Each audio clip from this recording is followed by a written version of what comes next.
بسم اللہ الرحمن الرحیم۔ السلام علیکم ناظرین، آپ دیکھ رہے ہیں نیوز اسٹوڈیو اور میں ہوں افتخار۔ سلام ہو محمد اور آل محمد پر۔ ناظرین، آپ جہاں پر بھی ہیں خدا آپ کو اپنی حفظ و امان میں رکھے۔ اگر چینل پر نئے تو چینل کو سبسکرائب کر لیں، بیل آئیکن بھی پریس کر دیں۔ ناظرین، سہیل آفریدی پھر سے چھا گئے ہیں۔ منٹس کے اندر سہیل آفریدی نے ایک ایکشن لیا ہے، بڑا ایکشن ہے، اس پر بات کریں گے۔ بڑی پابندی لگنے والی ہے، نظام بوکھلا چکا ہے، ایک بڑی پابندی لگنے والی ہے۔ سوشل میڈیا کے لیے ڈراؤنا خواب کون ہے؟ کسی شخصیت نے بڑا دعویٰ کر لیا ہے کہ میں سوشل میڈیا کے لیے ڈراؤنا خواب ہوں۔ احمد ولی نے ایک بیان دیا ہے، اس بیان کے اندر بہت کچھ ہے، اس پر بھی بات کریں گے۔ بلاول بھٹو نے لاہور میں ڈیرے ڈال دیے ہیں، کہانی کیا چل رہی ہے، اس پر بھی بات کریں گے۔ ناظرین، سب سے پہلے سہیل آفریدی نے ایک بڑا ایکشن لیا ہے، ایک بڑا سٹیپ اٹھایا، اور یہ سٹیپ جو ہے منٹس کے اندر اٹھایا گیا ہے۔ ایک جانب عمر دراز گوندل نے ایک ٹویٹ کی، انہوں نے جو ہے سہیل آفریدی پر ایک اعتراض اٹھایا، اعتراض بالکل صحیح تھا۔ عمر دراز گوندل کا کہنا ہے کہ لیڈی ریڈنگ ہسپتال پشاور کے ڈاکٹر کو نوٹس دے کر وضاحت مانگی گئی ہے، اور جرم یہ ہے کہ وزیر اعلیٰ سہیل آفریدی کے دورے کے دوران وہ کرسی پر کیوں بیٹھے رہے، تعارف کیوں نہیں کروایا، پھر بریفنگ بھی نہیں دی۔ یہ الزام لگایا گیا ایک ڈاکٹر کے اوپر کہ جب سہیل آفریدی نے لیڈی ریڈنگ ہاسپٹل کا وزٹ کیا تو وہاں پر ایک ڈاکٹر اپنی چیئر سے نہیں اٹھے، یعنی کہ انہوں نے پروٹوکول نہیں دیا سہیل آفریدی کو، ان کے خلاف ایکشن لیا گیا۔ تحریک انصاف مخالفین کو اسپتالوں کے دورے کرنے پر تنقید کا نشانہ بناتی ہے، تو یہاں خود جواب دینا چاہیے کہ ڈاکٹرز کا کام مریضوں کا علاج کرنا ہے، نہ کہ پروٹوکول دینا۔ سہیل آفریدی صاحب کو خود اس معاملے کا نوٹس لینا چاہیے، یہ ڈیمانڈ کی عمر دراز گوندل نے۔ کچھ ہی منٹس کے اندر جو ہے یہاں پر سہیل آفریدی کی جانب سے ان کی ٹویٹ کے جواب میں ٹویٹ آ گئی، اس میں جو ہے سہیل آفریدی کا لکھنا ہے، ڈائریکٹر نے لکھا ہے، یہ معاملہ تقریباً 20 دن پہلے کا ہے، وہاں مریض اور زخمی ڈاکٹر سے مطمئن تھے، یعنی کہ وہ جو ڈاکٹر تھا اس سے وہاں کے مریض اور جو زخمی افراد تھے وہ مطمئن تھے، جس پر میں نے اسپتال کے ڈائریکٹر سے کسی قسم کی کارروائی نہ کرنے کا کہا۔ 20 دن بعد معاملہ اٹھانے اور غلط وضاحت طلب کرنے پر میں نے اسپتال انتظامیہ سے وضاحت طلب کی ہے۔ یہاں پر سہیل آفریدی کا کہنا ہے کہ جب مجھے معلوم پڑا کہ وہ جو ڈاکٹر تھا اس سے وہاں کے زخمی اور جو مریض تھے وہ خوش تھے، تو میں نے انتظامیہ سے کہا کہ اس ڈاکٹر کے خلاف ایکشن نہ لیا جائے اور اس چیز کو جو ہے ریٹرن کر دیا جائے۔ یہ سہیل آفریدی کا بڑا سٹیپ ہے۔ سب سے پہلی بات یہ کہ ڈاکٹرز جو ہے وہ کسی پروٹوکول دینے کے لیے نہیں ہوتے، لیکن پھر بھی جو ہے انتظامیہ کی جانب سے کہا گیا ہے کہ وزیر اعلیٰ کا ایک پروٹوکول ہوتا ہے، جب بھی وہ کہیں پر وزٹ کرتے ہیں تو اس پروٹوکول کو ان کا حق بنتا ہے، اس کو فالو کرنا پڑتا ہے۔ اس لیے اگر کوئی فالو نہ کرے تو یقیناً پھر ہمارا کام ہے کہ اس سے ہم باز پرس کرتے ہیں کہ آپ نے فالو کیوں نہیں کیا۔ لیکن سہیل آفریدی نے یہاں پر جو سٹیپ اٹھایا ہے، ایک تو یہ بہت جلدی جواب دیا، منٹس کے اندر جواب دیا گیا، یہ ایک بہت بڑا سٹیپ ہے جہاں پہ ان کے لیے شاباش ضرور بنتی ہے۔ لیکن دوسری جانب ایک بڑی پابندی لگنے والی ہے۔ پاکستان کے اندر کسی وقت بھی کسی چیز پر پابندی لگا دیا ہے، یہ ایک بہت معمول کی چیز ہے، یعنی کہ اب حیرت ہی نہیں ہوتی کہ کسی وقت کسی چیز پر پابندی لگا دی جائے، لیکن اب جو ہے دوبارہ سوشل میڈیا کے خوف گھیرے ہوئے نظام کو مکمل طور پر حکومت جو ہے بے بس نظر آتی ہے۔ بلکہ عمران خان کی ٹویٹس کے بارے میں سب سے بڑا مسئلہ جو ہے حکومت کو عمران خان کے ٹویٹر ہینڈل کا ہے، ٹویٹر اکاؤنٹ کا، کہ وہاں سے ٹویٹس آتی ہیں اور کسی طرح سے اسے کنٹرول نہیں کیا جا سک رہا۔ اس لیے اب جو ہے پھر دوبارہ سے سوشل میڈیا پلیٹ فارم ایکس پر پابندی لگانے کے بارے میں غور کیا جا رہا ہے۔ اور کیوں غور کیا جا رہا ہے، اس کی وجہ کیا ہے، اس کے بارے میں بیرسٹر عقیل نے ٹی وی پروگرام میں کہا کہ ٹویٹر ہمارے ساتھ تعاون نہیں کر رہا، ہو سکتا ہے ہم برازیل کی طرح ٹویٹر پر پابندی لگا دیں۔ یہ کہنا ہے بیرسٹر عقیل کا کہ ٹویٹر ہمارے ساتھ تعاون نہیں کر رہا، یعنی کہ باقی سوشل میڈیا، اور انہوں نے گفتگو میں کہا ہے کہ باقی جو سوشل میڈیا پلیٹ فارمز ہیں وہ ہمارے ساتھ کافی اچھا تعاون کر رہے ہیں، یعنی کہ فیس بک ہو، یوٹیوب ہو یا باقی سوشل نیٹ ورکس ہوں، وہ تعاون کر رہے ہیں، لیکن ٹویٹر جو وہ تعاون نہیں کر رہا۔ انہوں نے یہ بھی کہا کہ ٹویٹر کا پاکستان میں ہم آفس کھولنے والے تھے، اب جو ہے اس کے اوپر پابندی لگائی جا سکتی ہے، چونکہ ٹویٹر یہاں پر جو ہے تعاون نہیں کر رہا۔ اب یہاں پر جو چیز سامنے کی ہے، اس سے جتنی بھی آنکھیں بند کی جائے، یہاں پر ٹویٹر کیا تعاون نہیں کر رہا۔ عمران خان کے اکاؤنٹ کے بارے میں ڈیفینیٹلی کہا گیا کہ اسے بند کیا جائے، جو کچھ بھی ہے اس کے اوپر ٹویٹر کی جانب سے ان کی اپنی پالیسی ہے، اس پالیسی میں جب وہ چیک کرتے ہیں، ویریفائی کرتے ہیں، کوئی چیز ان کی پالیسی کے حساب سے غلط نہ ہو تو اس کو بند نہیں کیا جاتا۔ اس لیے یہاں پر جو اب حکومت کا کہنا ہے کہ ہم ٹویٹر کو ہی بند کر دیں گے، جبکہ اس سے پہلے بھی ٹویٹر کو کئی بار بند کیا گیا، لمبے عرصے کے لیے بند کیا گیا، اس کے باوجود بھی لوگوں نے ٹویٹر کا یوز بھی کیا، وی پی این بھی انٹروڈیوس ہو گیا، پاکستان میں سب کچھ چلتا رہا، ایون کہ منسٹری کے خود لوگ یہاں تک کہ شہباز شریف بھی ٹویٹس کرتے رہے، تو پھر یہ کیا بند کرنا ہوا؟ جب اس کے بعد جو آپ بند کریں گے ٹویٹر دوبارہ بھی یوز ہوگا، لوگ وی پی این کا استعمال کر کے ٹویٹر کو یوز کریں گے، ٹویٹر کا خاتمہ جو ہے اس کو بند کر دینا یہ سلوشن نہیں ہے۔ تو یہ جو سب سے بڑی سلوشن ہے، اس کے اوپر جو ہے بڑے بڑے صحافیوں کا بھی کہنا ہے کہ سلوشن اصل میں یہ ہے، یہاں تک کہ سہیل وڑائچ کا کہنا ہے کہ اگر کوئی فیک نیوز ہے، کوئی چیز غلط ہے، تو آپ صحیح چیز کے ذریعے، صحیح خبر کے ذریعے اس کا مقابلہ کریں، فیک نیوز کا مقابلہ کرنا فیک نیوز کو بند کرنا نہیں ہوتا، بلکہ فیک نیوز کا اصل مقابلہ کرنا اس کے بارے میں اس کے سامنے جو ہے سچی نیوز کو لانا ہوتا ہے، اور یہی سب سے بڑی چیز ہے۔ یعنی کہ جہاں پر بھی آپ دیکھتے ہیں کہ ایک چیز فیک ہے تو اس کے سامنے جو ہے اس کا حق رکھ دیا جائے، سچ رکھ دیا جائے، تو فیک چیز آٹومیٹیکلی ختم ہو جاتی ہے۔ ٹویٹر پر پابندی اگر لگا بھی دی گئی تو کیا مسئلہ حل ہو جائے گا؟ تو مسئلہ شاید اس سے بھی حل نہ ہو۔ نظیر، ایک شخصیت نے دعویٰ کیا ہے کہ وہ سوشل میڈیا کے لیے ڈراؤنا خواب بن گئے ہیں۔ وہ شخصیت کون ہے؟ دعویٰ بہت بڑا کر دیا انہوں نے۔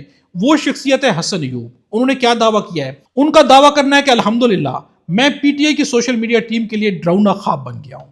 وہ یہ سمجھتے ہیں کہ وہ پی ٹی آئی کی سوشل میڈیا ٹیم کے لیے ڈراؤنا خواب بن گئے۔ نظیر، یہاں پر اب بات ضروری ہے، اگر یہ پی ٹی آئی کی سوشل میڈیا ٹیم کے لیے ڈراؤنا خواب بن گئے ہیں تو پھر ٹویٹر کو بند کیوں کیا جا رہا ہے؟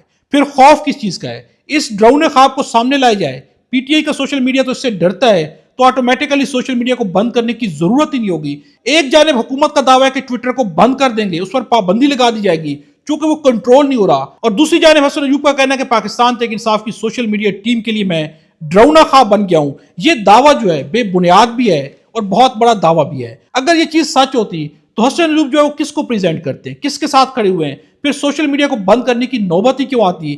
لیکن مسئلہ یہ ہے کہ یہاں پر ہر شخصیت اپنے آپ کو بڑا کچھ سمجھ رہی ہے، لیکن حقیقت کیا ہے؟ سوشل میڈیا کا خوف سب کو گھیرے ہوئے، یہاں تک کہ حسن ایوب کو خود بھی سوشل میڈیا کا خوف گھیرے ہوئے۔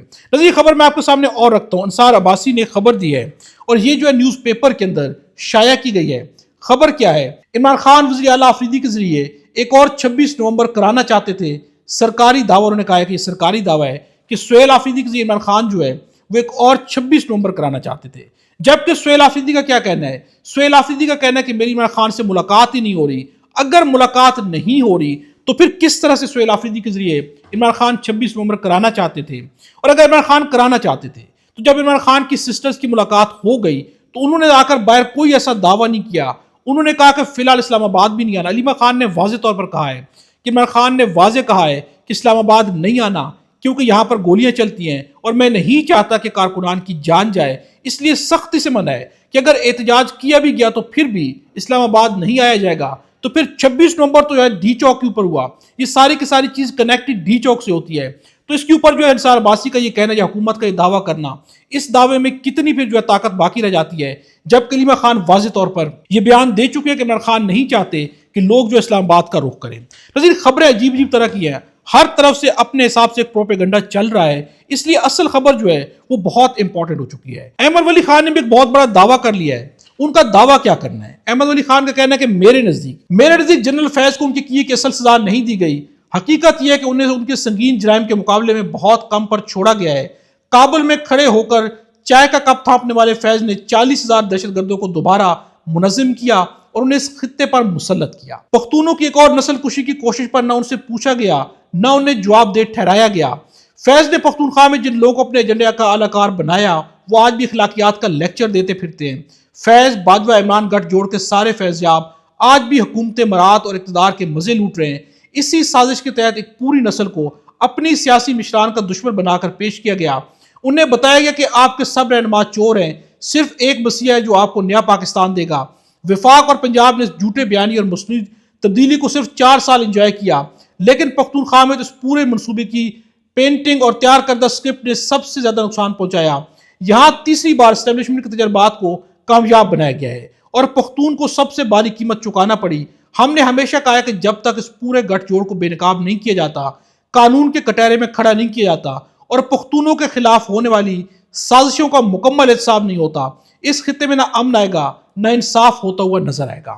اب یہاں پر مطالبہ ایک ہی ہے کہ عمران خان کو کٹہرے میں لایا جائے۔ یہاں پر تو احمد ولی خان جو ہے جنرل فیض حمید کو، جنرل باجوہ کو اور عمران خان تینوں کو مورد الزام ٹھہرا رہے ہیں، لیکن حکومت نے اور فیصل واڑے نے کہہ دیا ہے کہ اس میں باجوہ کا کوئی لینا دینا نہیں ہے، وہ بے قصور ہے۔ لیکن یہاں پر 3 کا جو ہے مطالبہ کیا گیا ہے کہ ان سب کو ایک ہی سزا دی جانی چاہیے، سب کو قصوروار اور مورد الزام ٹھہرایا جانا چاہیے۔ نظیر، پاکستان تحریک انصاف کی پارٹی نے ایک فیصلہ کیا ہے، انٹرا پارٹی الیکشن ہونے جا رہے ہیں۔ پارٹی آئین کا جائزہ، پی ٹی آئی کی انٹرا پارٹی انتخابات، چیئرمین بیرسٹر گور علی خان اور سیکرٹری جنرل سلمان راجہ سمیت 7 ارکان پر مشتمل کمیٹی 10 روز میں پارٹی آئین کا جائزہ لے کر لازمی تبدیلیاں کرے گی۔ اس کے بعد پی ٹی آئی کے اندر انٹرا پارٹی انتخابات جلد از جلد کرائے جائیں گے۔ انٹرا پارٹی انتخابات ہونے والے ہیں۔ نظیر، ایک خبر آپ کے سامنے اور رکھتے ہیں، بلاول بھٹو اس وقت ان کے لاہور کے اندر ڈیرے ہیں۔ بلاول بھٹو بہت ایکٹیو نظر آ رہے ہیں، خوش بھی ہیں. انہوں نے پہلے صحافیوں سے ملاقات کی، جیسے سہیل آفریدی نے صحافیوں کو بلایا، گفتگو کی. یہی سٹیپ اٹھایا بلاول بھٹو نے. انہوں نے صحافیوں کو بلایا، ان سے گفتگو کی اور ہر سوال کا جواب دیتے رہے، کھل کے سوال و جوابات ہوئے. اس کے بعد بلاول بھٹو جو ہے وہ عوام میں نکل گئے، لاہور کی گلیوں میں گھومتے پھرتے رہے، وہاں پر نوجوانوں سے، خواتین سے گفتگو کی، مزاح بھی کرتے رہے، خوش نظر آئے، بہت ہی نارمل وے کے اندر لوگوں سے بیہیو کرتے رہے. اس کے بعد بلاول بھٹو نے گورنر ہاؤس میں طلبہ سے بھی ملاقات کی، سیاسی رہنماؤں سے بھی ملاقات کی، اور بہت سارے طلبہ نے ان کے مطابق پیپلز پارٹی میں شمولیت کا اعلان کیا ہے. ان کے مناظر جو ہے آپ سکرین پر دیکھ سکتے ہیں. ناظرین، بلاول بھٹو بہت زیادہ ایکٹیو نظر آتے ہیں. ایک جانب حامد میر کا کہنا ہے کہ بلاول بھٹو ہوں یا مریم نواز ہوں، یہ وزیر اعظم نہیں بن سکیں گے، جب وزیر اعظم بننے کی دوڑ میں آئیں گے تو انہیں سیاست سے مائنس کر دیا جائے گا. تو دوسری جانب جو ہے لاہور کے اندر بلاول بھٹو بہت زیادہ ایکٹیو ہیں. لگ رہا ہے کہ ان کے اندر یہ خواہش جاگ رہی ہے کہ وزیر اعظم بنے، اور اب دیکھنا یہ کہ کیا وزیر اعظم بننے کے خواب دیکھنے والے بلاول بھٹو وزیر اعظم بن سکتے ہیں یا سیاست سے وہ بھی مائنس ہو جائیں گے. اس ویڈیو کے بارے کمنٹس پہ اپنی رائے کا اظہار ضرور کیجیے گا. خدا ہم سب کو اور ہمارے وطن پاکستان کو اپنی زبان میں رکھے.